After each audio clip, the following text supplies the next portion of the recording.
Hi everyone, I'm Bonita from Pennies to Dollars, and thank you for clicking on this video. If you did, you must be looking for some great ways to save money.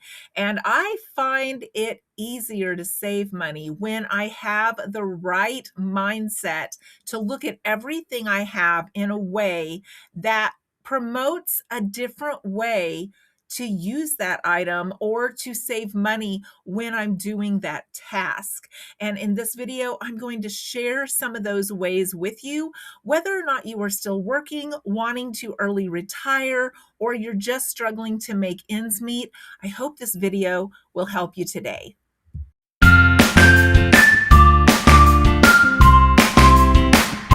So how this came about is I wanted to retire before I was eligible for Social Security.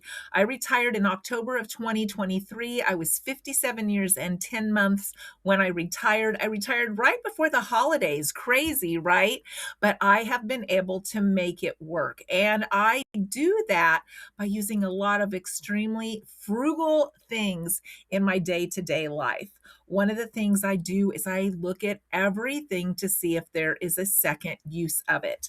I dry my own seeds. These are pepper seeds that came from peppers that I bought at the grocery store. And then I dried them, I packaged them, and I use them to grow peppers.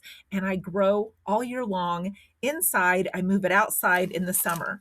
Here are my lettuce seeds from letting my lettuce bolt and then collecting those seeds. I also have zucchini.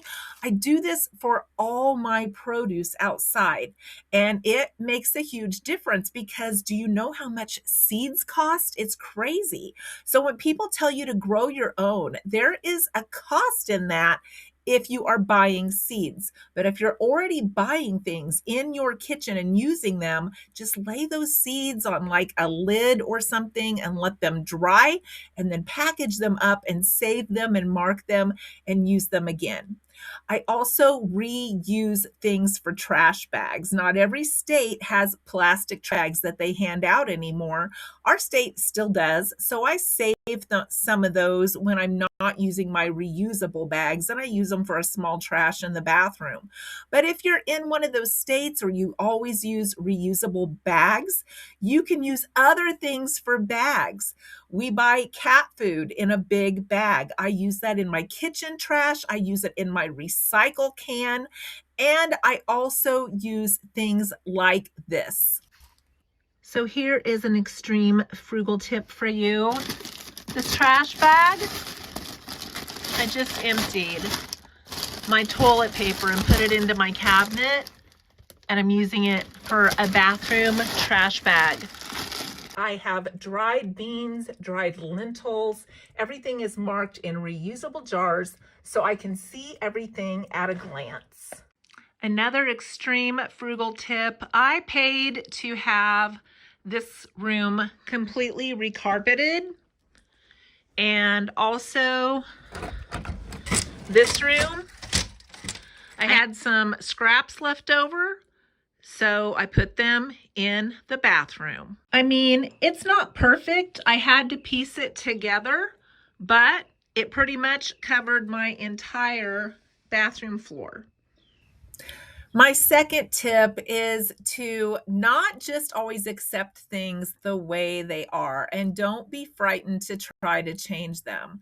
I got a letter in the mail saying that I owed the IRS $870. I do my own taxes. I have my entire life. We ran our own businesses. I did my own taxes. I was a nursing home administrator. I did the accounts payable, the accounts receivable, sometimes the payroll, the resident trust accounts. I'm very good with numbers. And I was just like, how in the world do I owe you this money? I got on the phone and I called them, and she put me on hold for over an hour, coming back every 5 to 7 minutes and said, "We made a mistake. You don't owe us any money." How many people would be scared to call the IRS? If they got that letter, they would just say, "Oh my gosh, I better pay it before they find something else." I'm not taking that stuff at face value. I'm early retired. I don't have a lot of money coming in. I'm living off of savings at a low income, and I know my numbers, and I am not falling for that. So, yes, I took the time to call, and I now owe nothing where they wanted to collect $870 from me with interest. My goal is to keep my household expenses low, keep my costs as low as possible because I don't have a lot of money coming in. And a lot of people do like a calendar where they keep track of no spend days. Well, that doesn't work for me because if I don't have money coming in, I'm not going to be spending money on that day. And sometimes you can go out on one day and like totally spend $200 to $400 and blow all those no spend days that you had marked on your calendar. So what I do is I look at how much I made per day. And if I didn't make more than $2 to $5 on like YouTube or whatever, I'm not spending more than that. And I keep in the back of my mind, okay, it takes you 4 days to maybe earn $20. That means you shouldn't be going anywhere and spending over $20 because you didn't bring it in. And I really, really focus on how much money I have and make sure that I don't go over.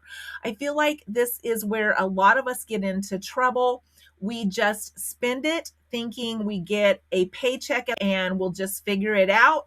But if I don't have it coming in and I know my income is that low, I have it in the back of my mind. You can't be spending that because you know how many days it takes you to make it up. I do a lot of really extreme things that a lot of people probably won't do or say, no, it's not worth it. But the way I look at it is, what would you do for the life that you really want? My life goal was to not have a 9 to 5 and to be able to still travel and be at home more. That was the life that I wanted. Less stress and more free time. So I'm willing to do a lot of things to make that work. We went back to bar soap. Bar soap is so cheap. We used it when I was growing up. If we have guests, I have soft soap that they can use. But for my husband and I, we use the bar soap. I hang all my clothes on the line. I have indoor drying racks if I need to hang clothes because it's rained or snowed or been too humid or something where I can't hang them on the line. But I do everything I can to save money. My dryer breaker is not even on. My hot water heater breaker is not on. We only flip them on when we need them. And since I hang clothes, I can leave that 220 breaker on my dryer off all the time. And those things make a huge difference. I have an outdoor plug that is wired to this office. So if I need to use something outside, I use that outdoor plug. I also have another plug that takes the breaker that the dryer is on. So see, there were two things that were pulling off of that breaker, and that phantom power adds up, especially when it's a 220 breaker. I cook outside when it's hot. I cook inside when it's cold. I have a little table out there. I use a turkey roaster to bake anything that I need. I have a crock pot that I sit outside when it's hot. I sit it inside when it's cold. I use residual heat to help with heating my house by using those things inside. But residual heat also will make your house hotter. So I put them outside on that little table and I cook with that outdoor plug on the days that it is hot and I want to keep my house cooler. It's just me at home during the day. And I've been able to keep my electric bill, my food costs, all of that lower than when I was working because I can devote more time to keeping an eye on what is plugged in and what use I have, and keeping an eye on what food I have, making sure nothing doesn't waste, cooking from scratch.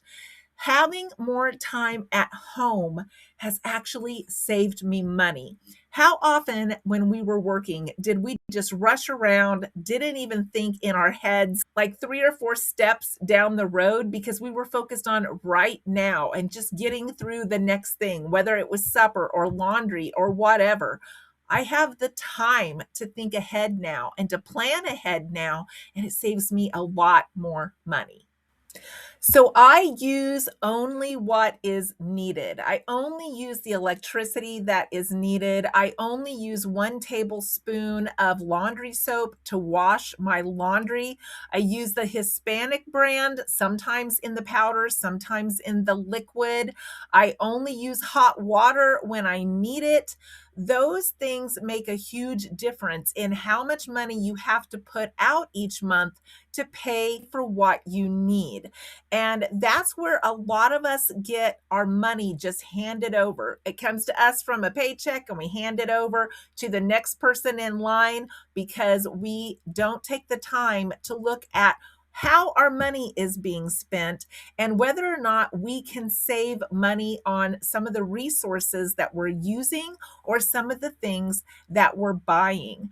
And we don't need more than 1 tablespoon in our laundry. Trust me, it's the agitation that cleans, and the soap makes it smell pretty. And we don't need all of that to get our clothes clean. Unless you have a job where your pants get extra oily or dirty, for the most part, for those of us that just do everyday jobs, that is plenty. The next tip is to only buy what I can afford. I watch other videos, I watch TikTok, and I see so many people buying things that they cannot afford. You are just taking yourself one step farther from your goal. And once I started thinking that way, that's one of the ways that I really started saving money. So if a roast is $35, don't buy a roast, buy something else that you can afford. If hamburger is $7.99 a pound, don't buy hamburger, buy something you can afford. If you have to put things on a credit card and you cannot pay them off at the end of the month, be sure to not be buying things that you cannot afford because you're paying interest on top of those terrible prices. So once you can start thinking like that, it helps you make better choices when you're out shopping. I've started using everything that I have before I put that on the list to get more. One of the examples is makeup. I always would choose the favorite things that I had and then I would replace those. But I don't think like that anymore. I use the things that I have before I buy more. And when I rebuy things like makeup, I buy it at the Dollar Tree. My face powder comes from there. My eyebrow pencil, those things come from the Dollar Tree. And those are basically all I have purchased in the last several years because I had enough of everything else to last me for a long time. And yet I just kept buying more. And many of us fall into that trap. Shopping has become a pastime. It's become something that we do when we're bored or something we do when we want to feel better. But you know what makes me feel better? Seeing that my bank account looks really healthy. That makes me feel better. Going on little trips to recharge my battery. Even though I am early retired, I love to travel and I get antsy. And sometimes I'm like, I just need to take a little trip so that I can see how other people live and what else is out there and what there is to do. And I take frugal trips. So don't buy things that you don't need because they just make our world smaller. They make us have less choices. They make it where we can't go do anything because we can't afford to do things without charging it. And all of those extra things that we buy when we really don't need them and we have something else we could use just makes our world smaller and makes us have more stress. I hope this video has been inspiring or helpful to you to give you some ideas on where you can look at in your own household to save money. If you've enjoyed this video, please give me a thumbs up, and I hope you'll stick around for some more videos.